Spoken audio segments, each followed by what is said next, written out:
Hello everybody, what is up? Welcome back to my YouTube channel. My name is Alison if you are new here. And yeah, let's just go ahead and jump right into it. So as you can see by the title of this video, I'm going to talk to you a little bit about my pre-dental journey, the significance of having a degree in biomedical science, and honestly how the heck I ended up in Mississippi.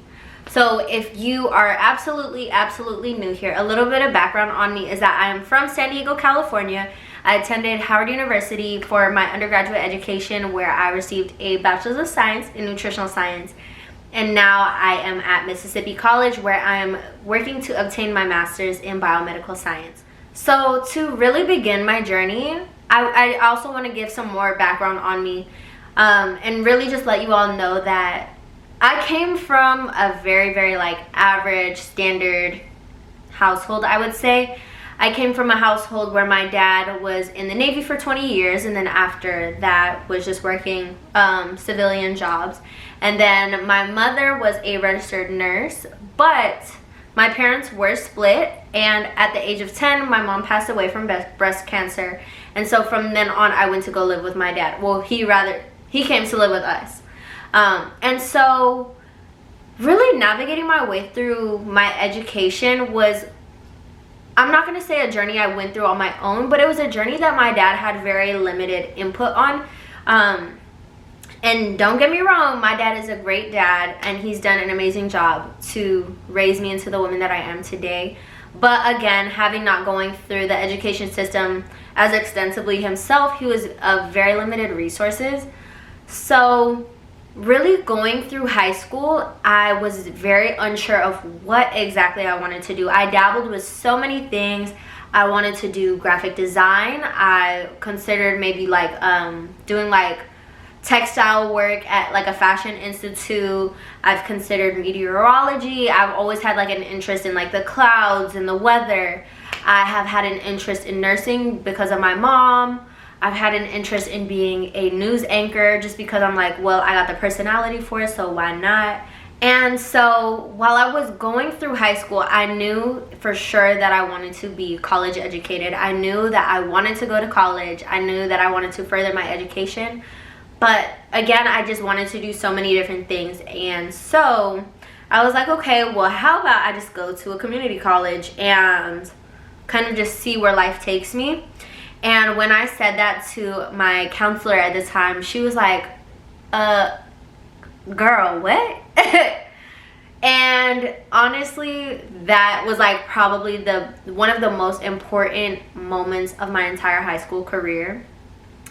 All throughout high school, I had above a 3.5 GPA. I had above average SAT and ACT, so I was very intelligent. But again, I didn't really have too much direction, and my dad was just like, you know, I support anything that you want to do, and you know, whatever you want to do, just let me know and I'll back you. But I think there does come a point, especially in your adolescence, where you need a little bit more direction and a little bit more push to kind of just refine your rationale behind wanting to do certain things.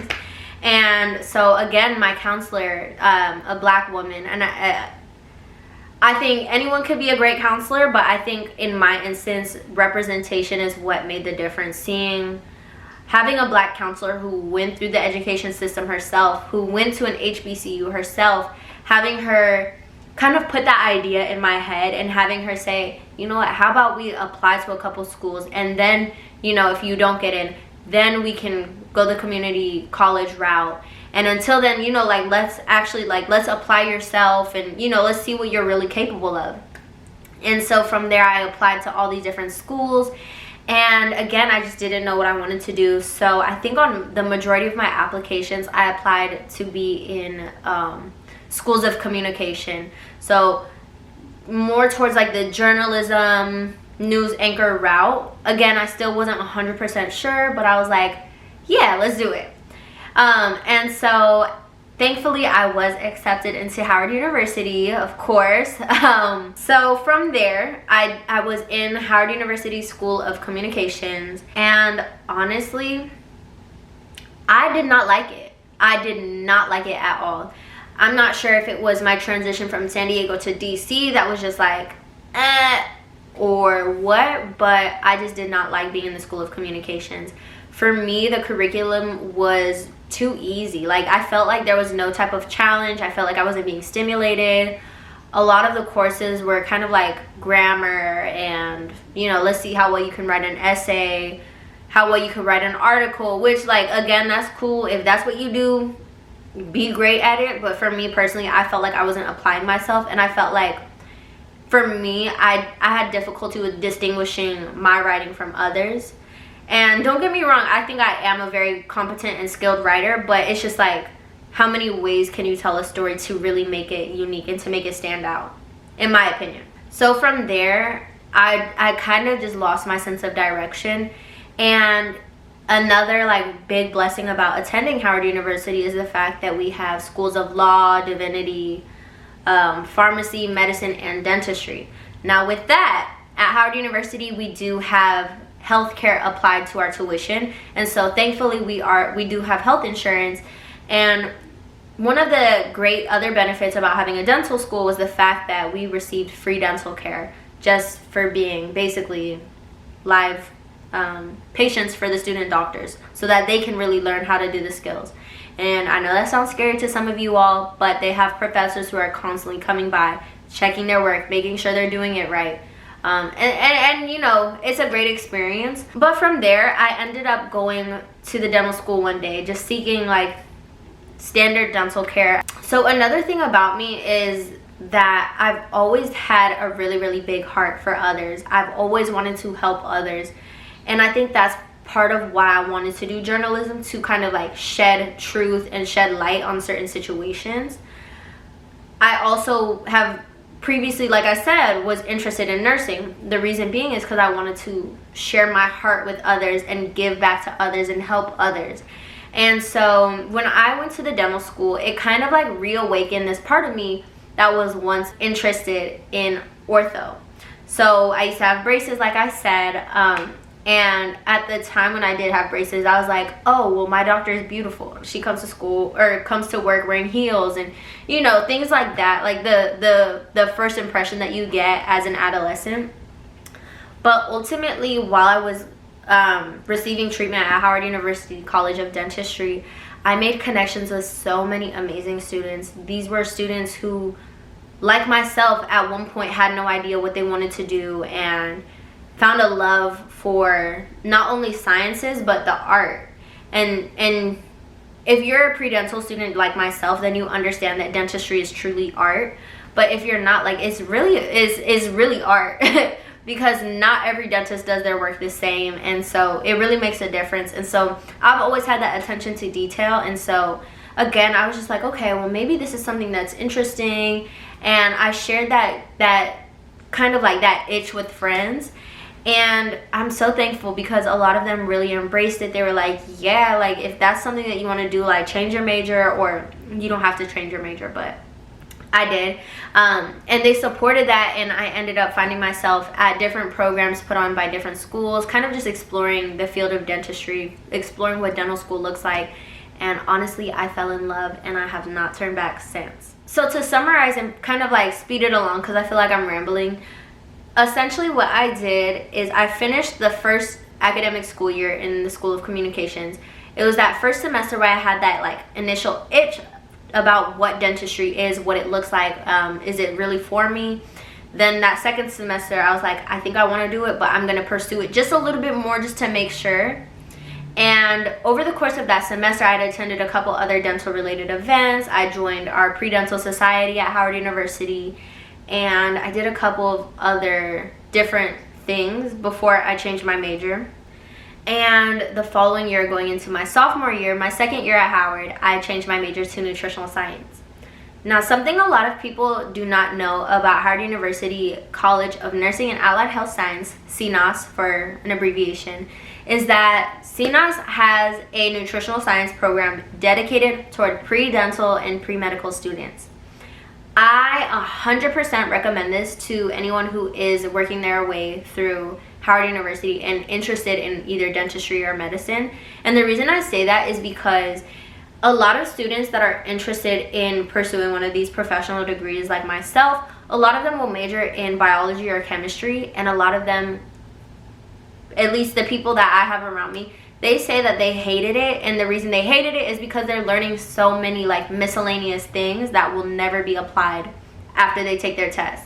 And so where nutritional science comes into play is that literally what you put into your body impacts your overall health. Not only that, but the curriculum is designed to provide us with all of our prerequisites that we need to get into professional school. So that's just some food for thought. But to really bring me to where we are now, I do want to say that when I did initially transition into the School of Nursing and Allied Health Science, I did have a little bit of difficulty learning how to study. I got Athena, she was a little puppy at that point, so I was at home all the time because I had to walk her, because otherwise she would pee in the house, and you know, if you've puppy trained a dog, you know. And I missed out on a lot of opportunities to be in the library, to be in office hours. And it really took me that first year of my second year at Howard to really like struggle and go through the trenches. And then after that, I began developing myself a little bit more. But by that point, I did experience quite a few like weaknesses. There was points in my undergraduate career where I was working full time.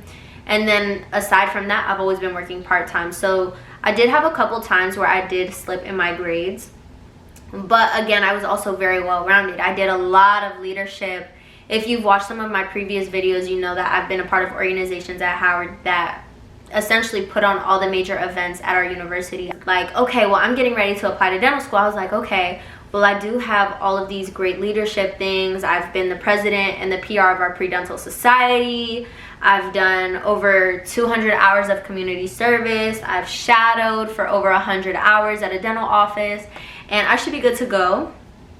But reality came into play when, I think 2 summers ago, I was first invited to a program called Increasing Diversity in Dentistry, where essentially the goal is to increase diversity in dentistry. That whole weekend, like, it was like a whole weekend situation. It was so much, it was great. It was beautiful, but we could talk about that another time. But essentially what we did there is like, we did mock interviews, we looked at the school, we did all type of stuff. And at the end of it, I sat down with Dr. Casper and Dr. Holloway, and they both kind of just looked over what my application would look like, had a conversation with me, and gave me their open and honest advice. And so their advice to me as a Howard University student with all of these great accolades behind my name, but with a 3.0 GPA and an unknown DAT because I hadn't taken at that time, they advised me to take a master's program. At Tufts, over half of their students come from a master's program. The reason for that is because Tufts is one of the top dental schools in the nation, so it's very, very competitive. They want to see stellar grades. They want to see that you can really apply yourself and do amazing and abundant things. At first I was like, dang, like I don't really want to, but honestly it made sense because my study skills clearly were not up to par.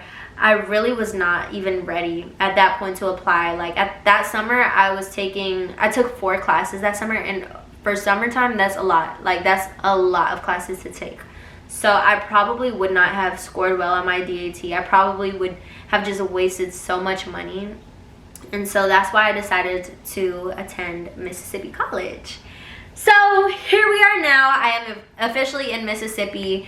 I am entering my 3rd week of school, and honestly, I will have you all know now that I am so glad that I made the decision to come here. I'm very, very grateful for the opportunity to attend a school that has like such high standards for their students. I'm very excited to be in a program where everybody is like-minded. Everybody wants to be a doctor, a dentist, or a physician assistant. Like, there's no in-between. There's not a lot of people here who are trying to take shortcuts. Everyone is genuinely trying to learn the information and be amazing doctors and amazing contributions to the communities that they serve. So let me tell you why my master's degree matters to me. To me, what my master's degree means is, from a coursework standpoint, What my master's in biomedical science means is that I'm having exposure to what my D1 and some of my D2 classes will look like when I do enter dental school. At the moment, I'm taking neuroanatomy and I'm taking histology. These are all classes that are in the dental schools that I plan to, or that I have applied to. These are courses that I will one day need to even take again. And so I think it's very important to me that I get that first look. And especially because I don't have the strongest study skills, I'm learning how to study now, and I'm learning this material so that when I do get into dental school, it'll be just a little bit easier on me to manage and hold my end up, because I want to be great and I want to make good grades and I want to be a great doctor. So I also do want to point out, for a lot of other pre-dental students, if you are interested in taking a master's before dental school, I would 100% recommend taking a master's in biomedical science, medical science, whatever program that you're looking into. Like, see what the curriculum looks like. The reason I say that is because I was advised by Dr. Salter, who is a faculty member at Howard University College of Dentistry, that you do not want to take a master's in public health. The reason for that is that when you're applying to dental school, yeah, you might get stellar grades in a master's of public health degree. However, it has very little to do with what you will be exposed to while in dental school. So ultimately, for me, the goal of my master's is to get myself ready to be in that next level. Because undergrad is like way down here, my master's is like way up here, and then dental school is like even higher. So my goal is to create like that linear pattern of readiness. And with the master's in public health, you're not going to be taking many science courses. A lot of times you're going to be doing like systematic reviews and looking over public policy, whereas my curriculum again is just geared towards getting me exposed to all these different sciences that I will later need to apply while I'm in dental school. So as far as my master's, I think another beautiful thing about it is that it is improving my readiness. So when I do get into dental school, I've already said it 100 times, but I'm going to say it again. I'm going to be a lot more prepared than some of my colleagues, my future colleagues. You know, we're going to get there. But I think it's such a beautiful thing to be able to have exposure to the same exact information that I'll need to know later on. And going through this with like-minded individuals, learning how to study, learning how to group study, learning how to really speak to people even if you don't know them in passing. Like, I think those are all important skills that I'm continuing to build upon while I'm here in Mississippi. Last thing I want to point out about why my master's degree is so important to me is that a lot of doctors, whether you know it or not, whether you realize it or not, many doctors have graduate degrees. So aside from having that DDS or DMD behind my last name, when I do become a dentist, I will also have MS. And a lot of doctors have that. A lot of doctors pursue higher education and are constantly wanting to learn more, or have learned more before going to dental school. And so I think, honestly, for me, not only is it strengthening my application, not only is it improving my study skills, but I'm learning information that's critical to the patients that I will soon be treating in the next couple years. So with all of that being said, I kind of just want to let you know, like, if you are looking to do a master's, if you are a pre-dental student, I recommend it. I think it's a great way to go. I think you should do it. I think we are all going to be great doctors, and I think there's room for all of us at the top. So, yeah, with that being said, let me know if you have any questions in the comments, or you can follow me on Instagram at Alison Kingsley. I'll put it right here. And now, before I wrap up this video, I did want to leave you all with some last final impressions, final advice, all that stuff for you all. Number one is to follow your heart. If dentistry, if medicine, if being a physician assistant is what you want to do, make it happen. I know that the sciences are very intimidating to a lot of people, and that's the reason why a lot of people who are like, oh, I want to be a doctor, decide, I don't really think this is for me. I know it's very intimidating, but follow your heart. If your heart is telling you that this is something that you want to do, and that you want to serve people to the same capacity that a doctor or a dentist does, then I think you should do it. I think I think you can do it, and if you want to, you will do it. I would also recommend that you know how to ask for help. Not only am I making myself a resource for you all, but as you're going through this journey, whatever type of professional school you want to attend, reach out to their schools. Their admissions committees are waiting to answer your questions. They're waiting to help you. They're waiting to facilitate you into their program. Like, if you want to know, oh, well, I didn't do too well on my DAT, what do you think? Ask them. They are a great resource. That's what they're there for. If you're not sure about your community service or, you know, any of your shadowing hours, that's what they're there for. Know when to ask for help. And that's the same for even when it comes to your coursework. Know when to ask for help. You can rely on your professors, your TAs, your classmates. Like, there's so many people that you can reach out to, because this is not a journey that you can get through on your own. I know a lot of people have gone through undergrad like, oh, I'm gonna keep my notes all tight to my chest. But at the end of the day, this is information that's like foreign to all of us. It's like learning a new language, and you need to practice and learn from others. You cannot do this on your own. Point blank, period. Lastly, I just want to say that you are moving at your own pace. That's my advice. Move at your own pace. Like, you don't have to go straight from undergrad into dental school like I thought I was. Not a lot of people are doing that as much these days. A lot of people are taking gap years. A lot of people are taking time to travel and explore the world or work before going to school. If you need to take a master's, go for it. If you want to take many gap years, go for it. There's so many individuals that I've encountered throughout this journey that are in their 30s just now attending or just now starting dental school. Individuals who came from earning six-figure salaries to entering dental school because that's what their heart told them that they were just destined to do. So with that, literally just follow your heart, know your pacing, don't rush yourself, don't rush your vision. But as always, give this video a thumbs up, subscribe, and stay tuned for more videos. All right, until we talk again, bye y'all. Yeah.